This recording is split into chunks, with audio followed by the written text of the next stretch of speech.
Guys, I want to welcome you to another episode of the Advisory Board podcast. And I've got with me a friend of mine, Melissa Pang, who many of you probably know.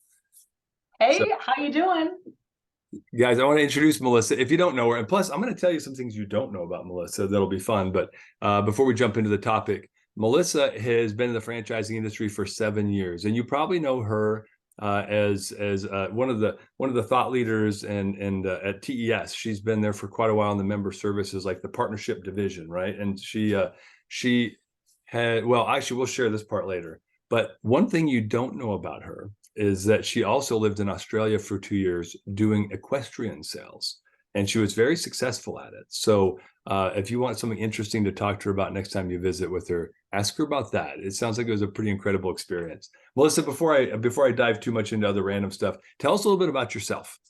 Absolutely. Well, first of all, Dave, thank you so much for having me. Absolutely excited for any conversation that I get to have with you. But a little bit more about me. So prior to franchising and getting into this whole world, I was actually doing physical therapy. I was a physical therapist assistant. That's what I did right out of high school. Did that for a few years, had a good time, did my little stint in Australia, which yes, was life changing, and I still need to go back, but it hasn't worked out yet. And then found my way into to the entrepreneur source. It's a long, convoluted story. We can save that for another time, but ended up chatting with Terry, the founder. Didn't know like franchising from a French fry, had no idea about anything, but jumped right in. And here we are 7 years later, and I absolutely love it. I'm like franchising's biggest fan. So, anyways, that's a little bit about my background and how I got here. So I just have to highlight the fact you just said you didn't know franchising from a French fry. Like I've never heard anyone say that. And yeah, it's funny because I mean I grew up in the business world, but I got recruited by a friend to come help run Client Tether, and I didn't know a dang thing about franchising. In fact, when I first talked to somebody who reached out to me, he's like, "Hey, can I use your platform for FranDev?" I said, "What's FranDev, Janice?" Like I didn't even know what that word meant. I was super embarrassed. So yeah, love that. So guys, let's talk about why Melissa is on here and what we're going to talk about today. Because if you don't know, Melissa's like a super genuine, authentic person. And we had this conversation the other day, which made us kind of inspired to have this, to record this topic. And we want to talk about today is like all of us, like as we're growing in our career, professionally, personally, like there are a lot of us that we don't talk about, but we struggle with self-doubt. Almost, I hate to put the word imposter syndrome out there. It does have some negative connotations, but we kind of struggle with those things. But we also, it's hard to figure out and find your sweet spot in life and in your career. And so we want to talk about both of those things, kind of how they balance. And I think it's going to be really fascinating. So Melissa, if you don't mind, tell us just a little bit about um, a time where, well, first, before anything, tell us, I want to hear the story. Like, how did you get into franchising? Because everyone's story is is really interesting. But then talk about, after you share that brief story, tell us a little bit about like some of the growing pains you've had as you felt like, man, do I belong here? Like that, and then I'll share as well. Okay, absolutely. So getting into franchising, again, it's like opportunity appeared, the stars aligned, and I'm still not quite sure how. But basically, my dad was working at the entrepreneur source on the IT side, building out different platforms for them. And through him, he introduced my sister, Mary, to Terry at the Entrepreneur Source, and she was interested in there was this decor business and all these things. So she got looped into it in that way and started working with our franchisors. At that time, I was in Australia. I was doing sales. And through Mary, I was introduced to Terry, the founder. I believe because of there was an Australia connection and the sales piece of it. Anyways, it piqued his interest. And I found myself sitting in Terry Powell's office doing an interview for a job I really didn't know what it was. And back then I was like, you know what? Yeah, physical therapy. I'm getting a little bored. I mean, I love the people aspect, but what do I want to do? Do I want to go back to school? Do I want to like eventually open my own clinic? I was like, you know what? Let's give this a go. It's interesting. It's exciting to me. Let's do it. And so I jumped right in and said yes to the job. And that's how I got into franchising. And it really was, I started in on the franchisor side of it as well. So meeting with franchise brands and helping them kind of enter the TES network and learn how to work with coaches and get introduced to clients. So I feel very fortunate that I got into franchising and had a very high level overview of franchising as a whole. Like, Mhm. I saw what a franchisor does. I saw what franchisees, the role they play, bringing people into franchising as franchisees, first time business owners. And then I got, this access to so many different industries and brands. So I feel so fortunate that that was my entrance and my experience in franchising, because it's just given me like this great appreciation for so many different pieces of Mhm. franchising. Mhm. Yeah, you were sitting right at this like intersection of all those people in the Yeah, consultant coach world, and like how yeah. franchisors should work with them and how they should work with like that. What a great spot to sit and to learn. Uh, I I, know. I feel fortunate every day.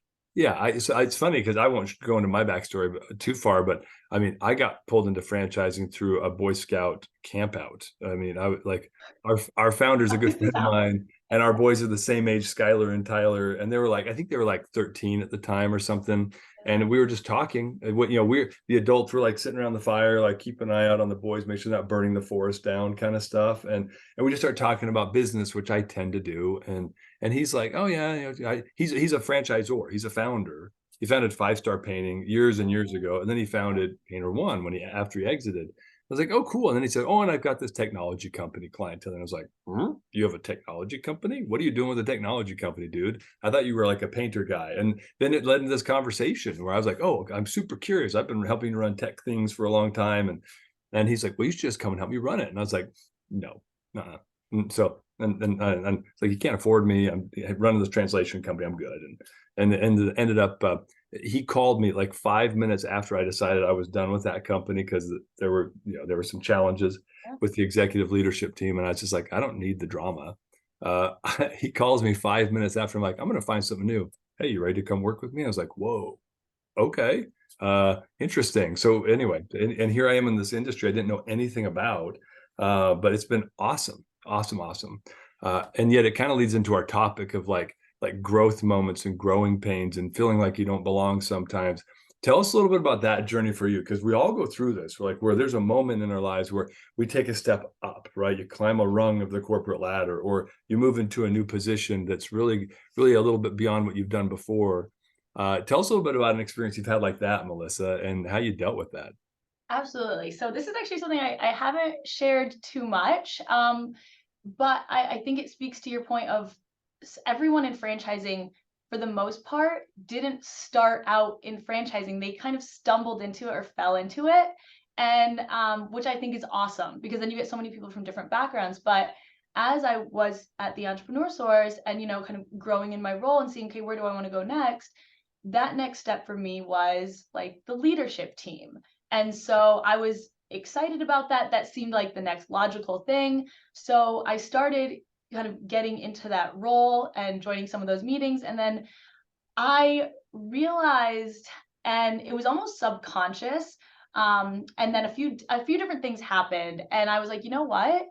This is really interesting, but I don't want to be on the leadership team. Like, this is not fulfilling for me where I am right now. This isn't what I want to be doing. I'm like managing people more, and I don't love that. I'm getting a little bit more out of touch with like the actual franchisor members who I love networking with and collaborate. There's more like, this sounds bad, but like there's more accountability and responsibility in different ways. And I was like, you know what? I don't want to do this. And so I did. I went to our CEO and I said, you know what? I don't want to do this right now. Like, I want to go back to kind of what I was doing and look at maybe some other things.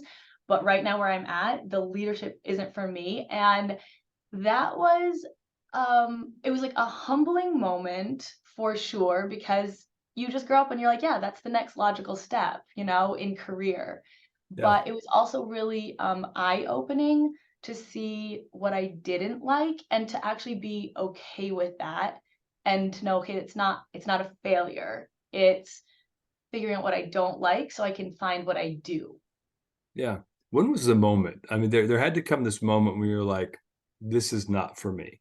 What was that moment like, and and describe it a little bit for us? So I'm not gonna lie, it was a bit of like self-sabotage where it was like I think there was an undercurrent of like subconsciously I was like pushing it away, but I'm, this is what I should be doing. So like push those feelings away of like doubt and all the things that I don't want and just keep going. But then Mhm. there was a moment where I really again, I haven't really talked about this, but I I did not I didn't tell my leadership team like pretty crucial information. Like I'm not going to get into details, Of but course not. I messed up. Like I messed up. I didn't give them some like crucial information that just it was just like this whole snowball effect where it made me look at like why am I doing this? Like why did I drop the ball in such a big way? And I did a lot of self-reflection and I was like, you know what? I think it's because subconsciously I don't want this. And then that forced me to look at why don't I want this? What do I want? And like where do we go from here? So that was like the biggest I dropped the ball in a big way on something. And I was like, Yeah. wow, it was a wake-up call. And again, very, very humbling. Yeah. Well, and I think we're going to come back to that sort of an experience. We won't dive into more details. I appreciate you sharing that and being vulnerable about it. No. But it reminds me, like, well, this is another industry, but I had an opportunity to get recruited out of a thriving spot in a sales organization. I was just finishing an MBA. There's this kind of prestigious group in this company I worked at that they managed all the partnerships with all of our, like with Microsoft and Adobe. And the head of that department said, "Hey, I've got an opening. What do you think? Do you want to come join this team?" And at the time, my manager was a total jerk, and I had crushed every number. I mean, crushed, like hit my quota in like August, end of the year, like 50 points above my number. Like I was making crazy amounts of money, and I was having fun. The team was super fun. A bunch of young guys. We were playing basketball at lunch every day, just like a really cool experience in my career. But I was really getting a lot of frustration from this manager, and I was like, it's dumb, but I want to do something different. And I knew I wanted to lead companies. I didn't just want to sell stuff my whole life. So I took the job, took a $30,000 pay cut as well to do it, and walked away from a $5,000 bonus in December. But I was like, I want out of here now. Like I want to change. But it was fun at first. Like I really loved it. I was, doing strategic planning. I was meeting with Microsoft and Adobe and Intuit and like people to help them build these industry certification programs. It was cool. I was managing about $2.5 million of like capital expenditure budgets, I was setting like the global revenue goals for this, like a $70 million company. And I was like, I don't know, 29 or something. I was young and it was fun. But after about a year, I was like, I'm managing a team and I'm doing like stuff all the time in a cubicle and I'm not talking to humans. Like this part of me that was like the real me started to feel like really suppressed. And I started to feel more and more angsty in my role. And I realized I wasn't loving it, even though I was good at it. I didn't like it. And unfortunately, I self-sabotaged a little bit as well because we got acquired by Pearson. And there was a leadership team there that we were reporting into that was a little different now. They were doing some stupid stuff too. But I started just like getting a little bit not super abrasive, but I'm pretty blunt sometimes. So I was being super blunt with my VP's boss about their behavior with the Microsoft relationship, and I created some angst in the organization, and so I started to create my own friction. I think subconsciously, in the same way that I felt it was, and then it was cyclical. Like then I was like, like it was. If you ever read like Leadership and Self-Deception, like I'd put everybody in a box, and so I was fulfilling my own prophecies about their behavior, Yeah. and it made me kind of miserable. Fortunately, I got a call from a friend who's like, "Hey, I want you to help me come run this thing," and I was like, "Ooh, excellent timing." But I felt the same way. And I also had a lot of moments where I didn't feel like I was in the right seat. I'm in the executive boardroom and like they're turning to me to say, well, what's going to happen in the Middle East with this, Microsoft program? And I was like, whoa, am I really answering this question? I'm like 29. So yeah, that Yeah. I totally get it. And the self-sabotage thing, more people should probably take a step back and breathe and realize they're doing it to themselves. Yeah, well, I didn't even realize until it was again, it was like that pivotal moment where you're like, whoa, I'm hurting myself, and actually I'm not helping the team either. So why is that? And I think it's important because let's say, like, I think it's interesting that you said you were creating friction for yourself without really realizing it. And so if someone is doing that, it's not necessarily, it doesn't mean that you need to leave the company or whatever it is. It might just be like, first of all, am I in the right role? Or am I really, really, really uncomfortable and I need to do something to help me get through this period of discomfort? Because maybe on the other side, like this is the right role for me, but maybe it's a mentor, maybe it's just a bit of time, maybe I need more structure so that I can get through this. So it doesn't necessarily mean like you're in the wrong seat, but I do think it means there's something that's not in alignment, and you need to figure out what it is that's not in alignment and then solve for that. So it's not, like you said, we said in the beginning, it's not always like a negative, but it is something to be aware of, because otherwise I think it can get to a point where it's like it's a 911, and now it's like just things are falling through the cracks and you don't care, and there's animosity, and it's just like this whole spiral thing. But it doesn't have to get to that point, which is what I've learned. Right. And just a thought, because you and I have both worked with plenty of folks. I've worked with some brilliant people that have a blind spot. And they kind of know it, but you can see behaviors where they're like, anytime, let's say you're working with a VP of marketing, and they don't actually know about, let's say, the newest trends in like social marketing. So what they tend to do, and what we all tend to do, is human nature, is they tend to like wall that off. So they'll be like, oh well, yeah, that's a great idea, and then they'll kind of ramrod a different idea and focus on something different and kind of ignore it, or they'll completely outsource it and try to like absolve themselves of accountability for that thing that they're not comfortable with. We all kind of do it because we feel like this friction, this angst. And so how do we protect ourselves from this discomfort subconsciously? Like, we push it away, or we offload it to somebody else, or whatever, right? Or we sweep it into the corner, we put a chair in front of it, and we hope it doesn't ever get discovered by anybody, right? Yes. I call it ostrich in the sand. Also guilty of that. Ostrich in the sand. Yeah. Truth. It's true. But so I guess let's like, how do we recognize these things in ourselves? How did you talked about this, that you were feeling like just uncomfortable with it, and recognizing like, why did I let this ball drop? How could somebody else, like, what exercise could they go through right now if they're struggling with that, to figure out, okay, well, what's really the issue here? I'm telling you, this is not going to be like groundbreaking, but seriously, for me, what it was actually taking some time, and I journal. So again, this is not groundbreaking at all. Like, Yeah. seriously, go through and actually like write it out or talk it out, because that's going to bring awareness. Like you said, I just was like sweeping it under the rug or ignoring it and hoping the problem was going to go away. And it's not going to go away. It's going to come back kind of bigger probably than before. So for me, it's like you pause, acknowledge that actually like there's something off here. Something doesn't feel right. And then actually taking the time, it doesn't have to be a day. It's just like take 15 minutes and just literally write out everything that you're feeling and what your thoughts are. And then from that, for me, like clarity came from that. And I think it's also, to your point, people have blind spots, being okay with the fact that you have a blind spot, and like I said, it is a little bit of a humbling experience, especially if you are in like maybe a leadership role, or you feel like you should be doing something, but you're out of alignment with it. That's okay. Like, be okay with the fact that you don't have to be doing anything. Like, you need to find what's right for you. So that's my long-winded answer of pretty simply taking a step back, pausing, and writing it down, or like record your voice, like just talk it through, because if you don't acknowledge what's going on in your mind, you'll never fix it. Like, it'll just keep going. Well, and it creates a feeling, right? Like that, there's like this inner turbulence that you create when there's something out of sync like that.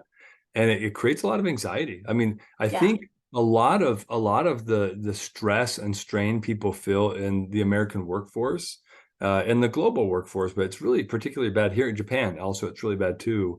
And so it's because people, like, we have this persona, right? We're trying to project a perfectionism in the workplace. And the moment we can let go of that and say, hey, it's okay, I suck at this thing. Like I need your help, Yeah. Bob. Hey boss, like a pivotal moment for me, I was coaching high school baseball. I've got 4 teenage kids, and I was, and I was, the president of clientele, but trying to manage all the departments as we've been growing like crazy. And last like January, I reached out. Our founder, CEO, like he asked me to run it. He had other business ventures and stuff, but I reached out to him and just said, look, like I'm about at the point where I'm going to blow a gasket here. Like I can't do it all. And I could for 3.5 years, but I can't right now. I need you to step in. I need you to he's an operational wizard. So it's like, look, I need you to take over the operations for a little while, right? Just help me with that and help me with this and help me get through this season. And that way I can breathe and function and lead my departments and these initiatives because I can't do it. And I tell you what, those words tasted like vinegar coming out of my mouth. Like I did not want to say that to any human. And yet after I did, and I relinquished some of that ownership, and I'm a little OCD. Everyone who works with me knows like Dave's OCD, like people like to work with me, but like I don't let crap go. And so I'll be up till 1 in the morning working on something, then up at 6 the next morning because I just couldn't let it go. So it was hard. It was hard to let it go because we feel like we're a failure when we say, hey, I can't do it all. I need you to take care of this. We feel like that's a failure moment, but it wasn't. That was like a moment where I started to gain a little bit of balance in my life. And I felt like, oh, I, I wasn't like, I'm pretty good at ops. Like I've helped run like development processes for huge, like, 60 people in an organization before. Like I can do it, but I can't do it all well. And I needed to get rid of the stuff that I wasn't loving and focus on the stuff that I was really good at. Yeah. Well, I think you bring up such a good point too, which is it's not just about, I said take a step back and like journal and like actually take some time for self-reflection, but also just talk to someone else, whether that is like, again, I went to my CEO and I was like, I can't do this. I don't want to do this anymore. Or just like, and I think if you're in the right place, if you're in a good company, they will help you either find they will first of all respect you. It's not like, wow, you're a failure and we don't want you anymore. It's like, wow, thank you so much because now we can actually do something about it and help. So I think that's a great point as well, is like find someone, tell someone. It doesn't feel great doing it, Huh. but afterwards you do have that sense of relief, and then you realize actually this is a moment of growth, where before you're like pigeonholed, you feel like you're doing so much you can't, there's no time to step back. Then you're able to actually figure out where you want to be, and you just feel so much more in alignment, and that's like a big deal because then you can do the things that you love to do so much better. And again, to my company's credit, they were like, okay, Melissa, well then let's figure out what it is that you do want to do and let's move towards that. So again, I think that's another good point. Yeah, it reminds me, like I used to coach high school baseball. I was the hitting mechanics coach, and there are kids that have been swinging a bat wrong their whole life, and they don't like hearing from somebody say, "Hey," they can't see it. They can't see that they're dipping their shoulder, they're casting, or they're whatever. Like I could get nerdy, but we won't. But they don't love the fact that somebody else is seeing something wrong with their swing. But the ones that would come to me and say, "Hey, coach, I need help. Like I'm not making the right contact. Will you help me with this thing?" They would grow crazy fast. Like those are the guys. If you look at our roster, like we had several guys that hit over 400 their senior year, and they were all the guys that came to me for help with their swing.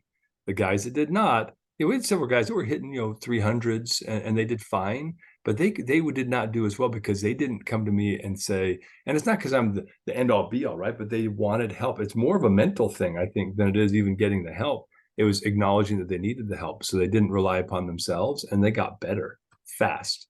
And so, yeah, I think that's something that we also have to acknowledge. Like it's okay. No one's great at everything. No one is. Not even Melissa, even though she seems like she is. But No, please, no one be thinking that. Like after that, I was like, everyone, I need help. I need help. Okay. but it's also liberating. Like what happened to your stress levels when you went through that Oh, process?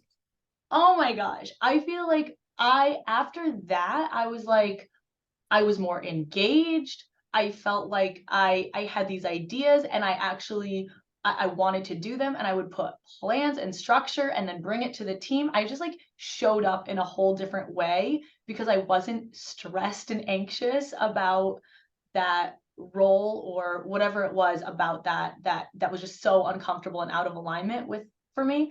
So yeah, I showed up in a completely different way for my team and for myself. Like I could sense my mindset shifting. And I know like mindset is this thing that people are like, ugh, yes, another mindset talk, but it's actually so important.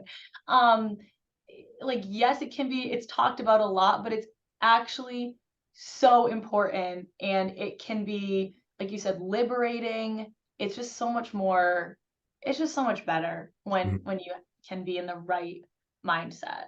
Yeah.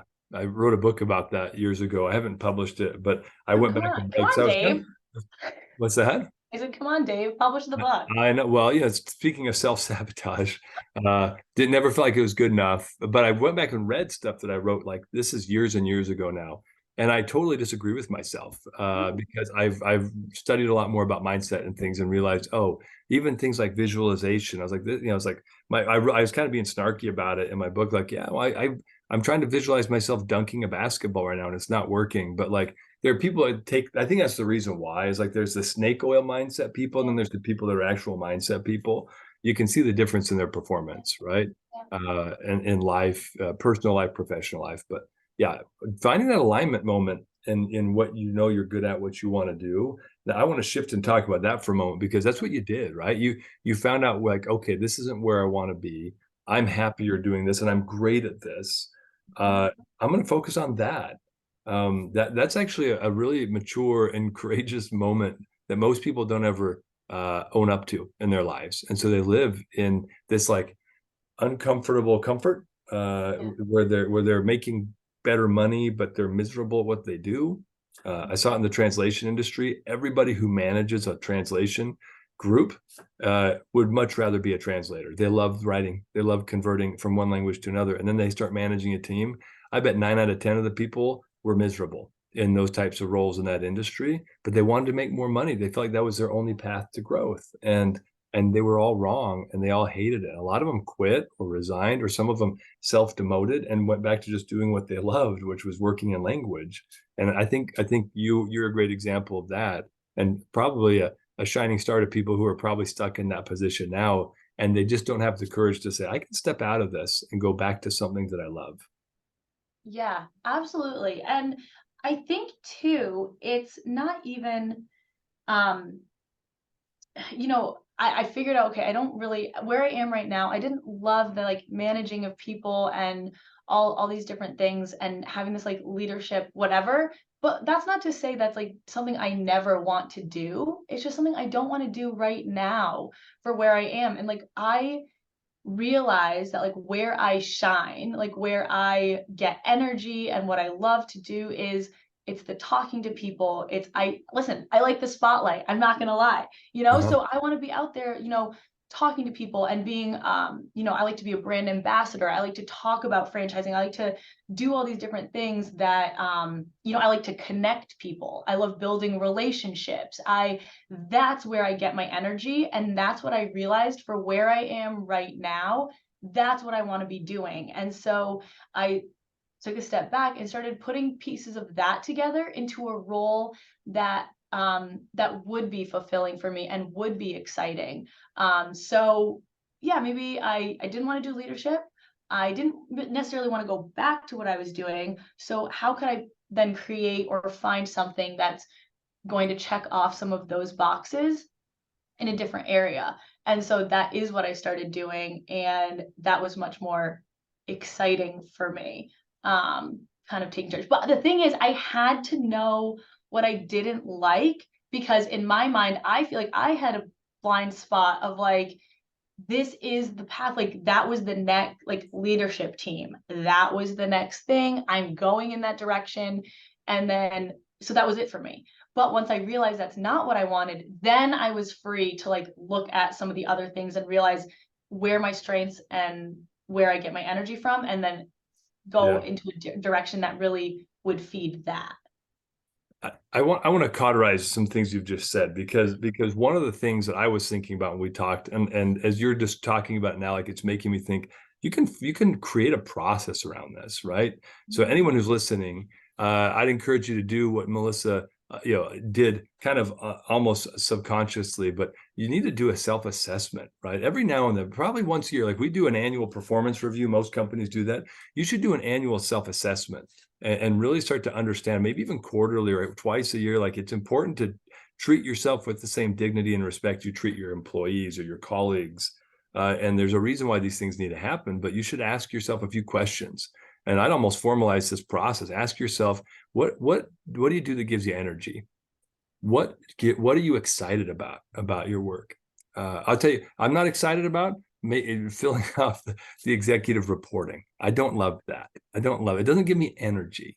But there are other things that I do love, right? So what am I great at? You got to ask yourself, what am I actually exceptionally good at? And be honest. Most people, they downplay themselves and their capabilities for so long. There's it's like I call it the feigned humility, like, oh, well, no. And I do it too. Like we all suppress, like, Dave, you're really good at this. No, no, no, no, no. I'm okay. Thanks so much. No, like be honest with yourself about what are you really good at, right? If you're like Heather McLeod, like you're freaking good at marketing strategy. You know some stuff, right? Like give yourself some freaking credit every now and then, right? So, and also, what do you not enjoy? And then what sucks the energy out of you? And what is your vision for your future? And there's a big asterisk on this one.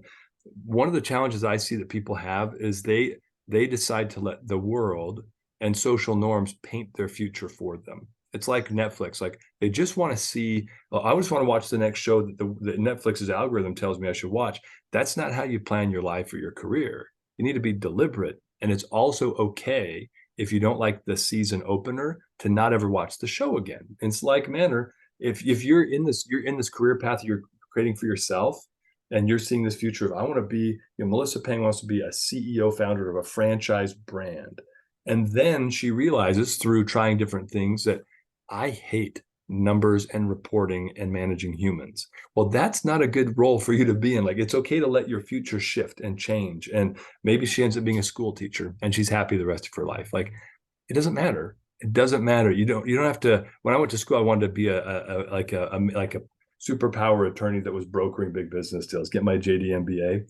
Didn't do it. Ended up getting ironically an MBA and realized I should have gone to law school because I was really good at it, but didn't end up doing that path. And it was okay, but it took a long time for me to like separate what I told everyone I was going to be from what my current path was and to be really content with that. But tell me about that, like with your process, that kind of self-assessment you went through and like changing visions of where you think you want to be. How have you managed that, Melissa, in your career so far? I love that you put the process into it. And it's simple. This isn't rocket science. And I also do want to say as well, like this isn't meant to be saying if you hate something about, like, if you don't like doing reporting, for example, then you need to switch jobs. Like there's always going to be something in your role that you don't love, and that's fine. But I think the point is find your sweet spot so that you have enough of the things that give you energy and that you love doing and that just like feed your soul. Like find something that gives you enough of that so you can handle the stuff that you don't like, and that's, it's part of it, and that's fine. So it's not saying just like throw the papers in the air if there's one little thing that you're like, I hate this. That's not it, but it's really finding like where do you get your energy. And so I would say that throughout my, and again, the entrepreneurship is it's an entrepreneurial organization. So it's not necessarily like you go here and then you go here and then you go here and then you go here. It is a little bit blue sky. So where do you want to go? And so throughout my like journey, it has been doing that maybe subconsciously of like, okay, what do I love doing? And where do I want to be in the next 5 years? And that did change like over each time I did it. There was something a little different about like my vision, and I think that'll keep changing. But I think what you said too about maybe I had an expectation 5 years ago of where I want to be. And Mhm. so, but now we're 5 years and I'm a different person. We've had different experiences. The world is different. There's different opportunities that come up, Yeah. and so like you're saying, you're on this path, but the person I was 5 years ago, I am not that person today. So I should not be holding myself to that person that I like envisioned 5 years ago. I'm in a different place now. So where are we now? And then like, let's look at the next 5 years. So I think that's one thing too, like don't hold yourself to the expectations you had 5 years, even a year ago. Mhm. Of course you always want to be growing, you always want to be moving, but like it's ever change, it's ever changing, ever shifting. It's like a living kind of thing. Yeah. Yeah, I agree with you. And in this process, we have failures, right? Like there's no Yeah. way around that. So one of the things, like this rising generation, I think that the same mindset, it pervades all of us because it's everywhere in social media and in YouTube. Like this whole concept of fail army, like it's funny. Like don't lie, because everybody thinks it's funny to watch fail videos. Like it is kind Yeah. of. There's also this subconscious thing that's been changing in our society, which is I don't want to be the next person on a fail video. I don't want to be seen as a failure. And it's created this paralysis and this terror around failure in the younger generation, which is just paralyzing them. But we can't pretend like we're immune to that just because we're not Gen Zers or like, just high school grads right now, even though we're both fairly young still. But Yeah, I um, think so. how tell me a little bit about failure, like, and tell, if you don't mind, has there been a time where like failure just like paralyzed you and you're like, I failed and I don't want anyone to know, and how have you grown to like embrace failure and learn how to grow with it? So we say here like fail forward, fail fast. Mhm. Because how are you going to get, like if you're always in your comfort zone and you're always just doing what you've always done, you're not trying new things, then you won't grow and you'll just be stagnant. And that's not where you want to be. So with failure, it's like you get into a discomfort zone. But then you can get through that. Like you're not going to stay in that forever. So we also have a saying here, like get comfortable with being temporarily uncomfortable.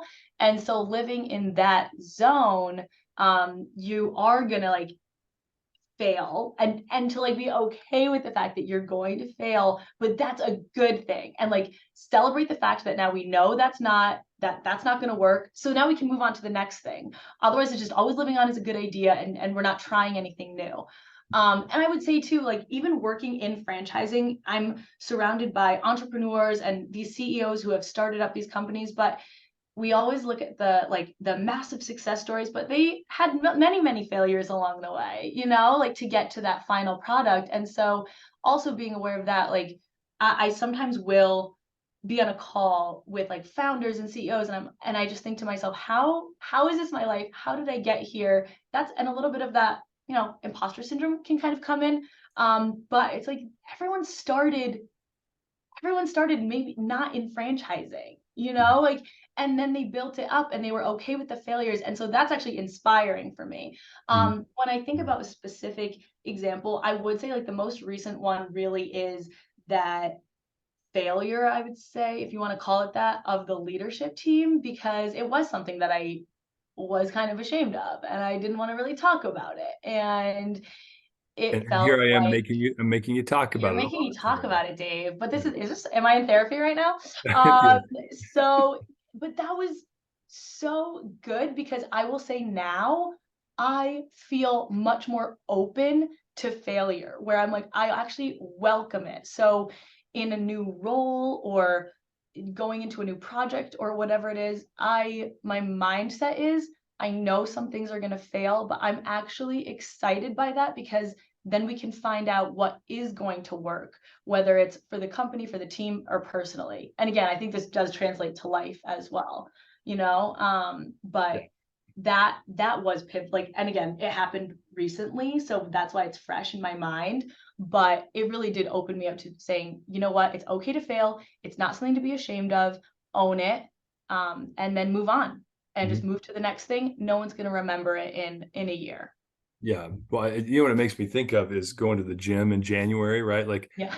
I'm going to work out. I'm going to get strong and I'll be my best at 42. And I'll have good Instagram pictures for the first time in 20 years, right? I can take my shirt off at the pool, like whatever, right? Like people have all these dreams and aspirations. And they go to the gym and work out hard for a day. And then what Yeah. happens the next day? Their whole body hurts and they're like, oh my gosh, what did I do? I can't move my arms out of this position. I did too many curls, right? Like, and so this is where paralysis kills people, they don't go and work out again. And so they just let that lactic acid settle in and tear up their muscles and hurt. My daughter, she's a figure skater and she works out hard. And she's like, and I was also the weightlifting coach for the conditioning for the baseball team. So I was like, I created programs for them and brought in an expert, and we like helped them work out properly and eat proper nutrition. And my daughter, she's like, Dad, I want this leg workout that I got isn't very good. Will you help me build a leg workout? So I gave her one and she did it. And she's like, Dad, like I can't walk up this. I watched her walking upstairs and she's like hobbling. I was like, ooh, she got a good leg workout in. And helped her work through the idea of stretching and moving and going on a jog, even though it hurts, to get that lactic acid out. But like failure is just like that, right? Like we have a failure, and if we don't do something about it and embrace it and learn from it and then treat things properly after we fail, it'll also stick in our mind of, I hate working out. It hurts. I don't want to do it again. But working out, even though I haven't done it a whole lot lately, that's why I'm sitting down cutting things off here, right? It is one of the things I enjoy a lot. Like I went on a jog this week for like the first time in a while.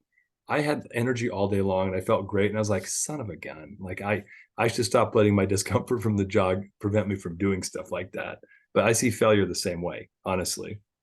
Yeah. And well, I just think it's interesting, in like, and I'll take the like a relationship. So where and this happened to me where like you think it's all going good, whatever, and then things just don't work out, and it's like it's a failure. Like that was a failed relationship, and you can think like, okay, I don't want that anymore. I'm done with all of that. It didn't work, and like what's the point of trying, or like what's the point? But it's like you learn from it, and then it just makes you better in the next in the next phase of whatever that looks like. So yeah, I think that is a good point on the like people tend to like you fail and then you like you just freeze and you're like, okay, don't move.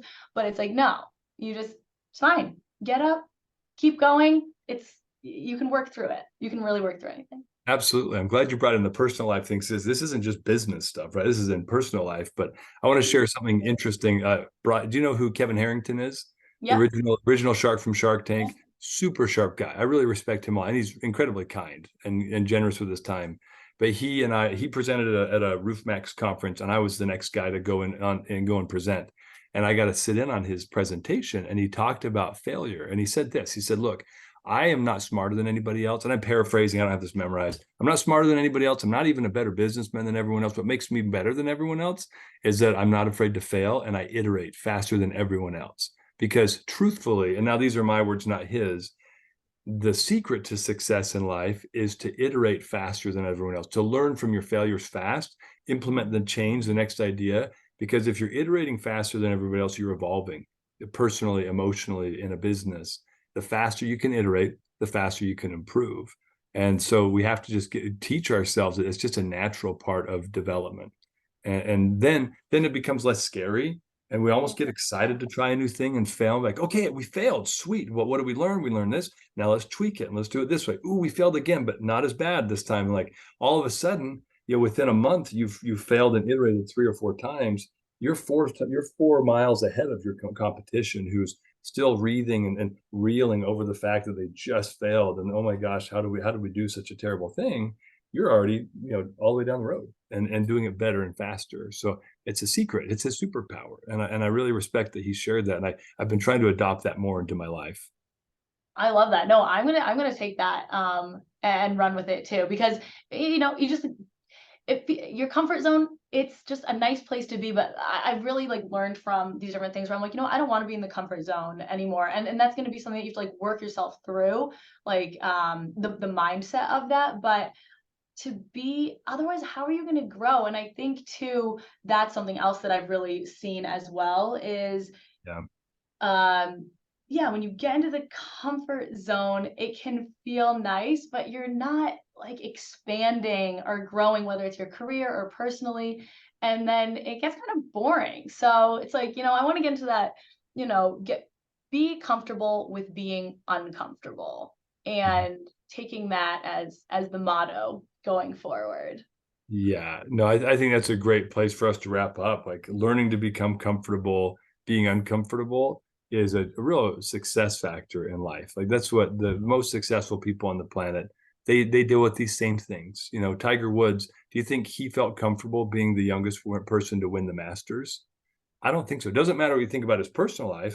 Do you think Michael Jordan felt comfortable when he got cut from the basketball team after his freshman years? Like, no, he did not. But what did they do with that discomfort? That drove them to work harder and to try something new and to be consistent. And I think that's really what it comes down to. Melissa, you've been awesome. Thanks for being vulnerable and sharing some of those things and just your insights in this journey. And I'm excited for you with some of the things that are on the horizon for you as well. Like, new growth opportunities for you equals discomfort. So let's see what happens. Bring it on. Thank you so much, Dave. I loved this conversation. This is awesome. Thank you.